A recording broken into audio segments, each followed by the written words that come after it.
Fundamental duties पहले Indian constitution का part नहीं थे, पहले सिर्फ फंडामेंटल राइट्स इंडियन कॉन्स्टिट्यूशन का पार्ट थे। फिर एक अमेंडमेंट 42nd अमेंडमेंट होती है 1976 में, जिसे मिनी कॉन्स्टिट्यूशन भी बोला जाता है, क्योंकि 42nd अमेंडमेंट से बहुत चीजें अमेंड यानी चेंज की गई हैं। और इसी अमेंडमेंट से हमारे कॉन्स्टिट्यूशन में एक नया चैप्टर ऐड हुआ, चैप्टर 4A, आर्टिकल 51A, जो फंडामेंटल ड्यूटीज की बात करते हैं।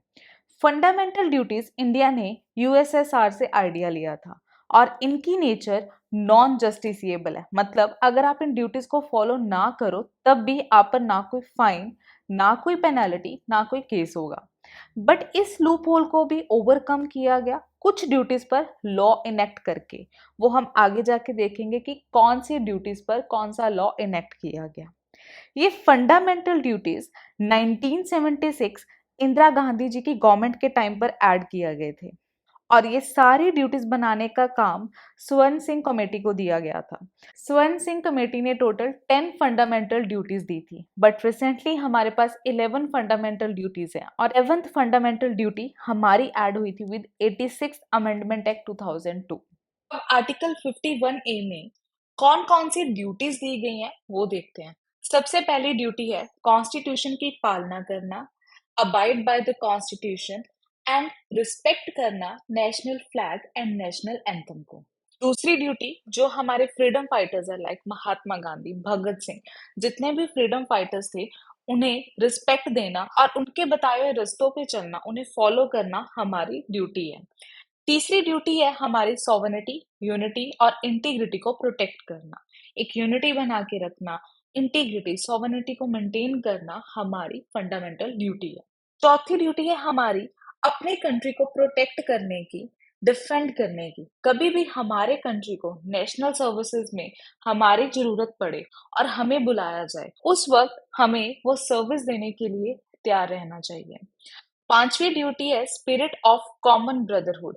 भाईचारे वाली फीलिंग होनी चाहिए, कोई इनक्वालिटी नहीं होनी चाहिए, ना कास्ट के बेसिस पे ना जेंडर के बेसिस में, एक भाईचारे वाली फीलिंग होनी चाहिए, ये हमारी ड्यूटी बनती है। छेवीं है हमारे कल्चर, रिच कल्चर को रिस्पेक्ट एंड प्रोटेक्ट करना, प्रिजर्व करना हमारे कर्तव्य है, हमारी ड्यूटी है। सेवंथ फंडामेंटल ड्यूटी जो हमें दी गई है वो है कि हमारे इन्वायरमेंट को साफ रखना, इम्प्रूव करना, प्रोटेक्ट करना। हमारे forest areas, lakes, river, wild life, सारे लिविंग क्रिएचर्स को प्रोटेक्ट करना हमारी ड्यूटी है। 8th फंडामेंटल ड्यूटी है हमारी इविल थॉट को हटाकर साइंटिफिकली सोचना, डेवलप साइंटिफिक टेम्पर। 9वीं ड्यूटी है सेफ गार्ड पब्लिक प्रॉपर्टी। आप देखते हैं जब प्रोटेस्ट होता है, अगर वो प्रोटेस्ट पीसफुली हो रहा है तो ठीक है, बट अगर पीसफुली नहीं हो रहा है तो वो लोग पब्लिक प्रॉपर्टी को बहुत ज़्यादा डिस्ट्रॉय करते हैं। तो वो सब ना करना, मतलब पब्लिक प्रॉपर्टीज को ना खराब करके अपने प्रोटेस्ट को पीसफुली चलाना हमारी ड्यूटी है। 10th ड्यूटी है हमारी कि अगर हम कोई काम कर रहे हैं तो उस काम को बहुत अच्छे से करना, स्ट्राइव फॉर एक्सीलेंस। हमारी ड्यूटी है कि हर काम को बहुत अच्छे से, बहुत एक्सीलेंट तरीके से करना। 10 ड्यूटीज हमारी 1976 में आई थी। अब 11th ड्यूटी जो 86 अमेंडमेंट से आई थी, वो बात करती है 6 to 14 ईयर्स के बच्चों को स्कूल भेजने की। पेरेंट्स की ड्यूटी बनती है अपने बच्चों को स्कूल भेजने की।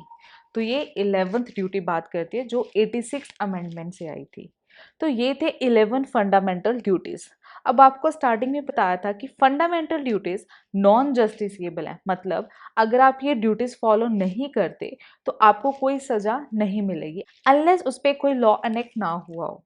तो अब हम देखते हैं हमारी कौन सी ड्यूटीज पर लॉ इनेक्ट किया गया है।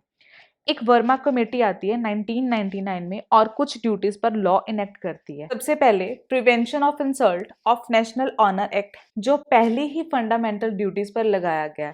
इसके अकॉर्डिंग अगर हम हमारे नेशनल फ्लैग या नेशनल एंथम की डिसरिस्पेक्ट करेंगे तो हमारे अगेंस्ट एक्शन लिया जाएगा।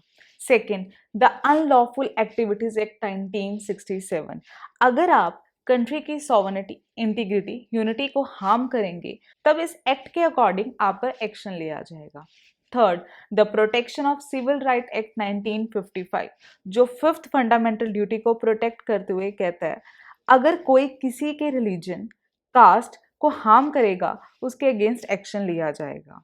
फोर्थ लॉ इनेक्ट किया था वाइल्ड लाइफ प्रोटेक्शन एक्ट 1972, जो वाइल्ड लाइफ को प्रोटेक्ट करने की बात करता है। अगर नहीं करोगे तो पनिश किया जाएगा। जैसे सलमान खान को अरेस्ट किया गया था under wild life protection act 1972, जब उन्होंने काला हिरन को मारा था। फिफ्थ लॉ जो इनेक्ट किया वो है फॉरेस्ट कंजर्वेशन एक्ट 1980, जो फॉरेस्ट को कंजर्व करने की बात करता है, और अगर हम फॉरेस्ट को कंजर्व नहीं करेंगे तो हमारे अगेंस्ट एक्शन लिया जाएगा इस एक्ट के अकॉर्डिंग। तो ये था आज का टॉपिक फंडामेंटल ड्यूटीज, जो लेकर आई थी स्वर्ण सिंह कमेटी। पहले इसमें 10 फंडामेंटल ड्यूटीज थी, फिर 86 अमेंडमेंट से एक और फंडामेंटल ड्यूटी ऐड हुई। अब हमारे पास 11 फंडामेंटल ड्यूटीज हैं। वैसे फंडामेंटल ड्यूटीज नॉन जस्टिसेबल हैं, बट कुछ फंडामेंटल ड्यूटीज पर लॉ इनेक्ट किया हुआ है, और वो लॉ इनेक्ट लेकर आए थे वर्मा कमेटी 1999 में।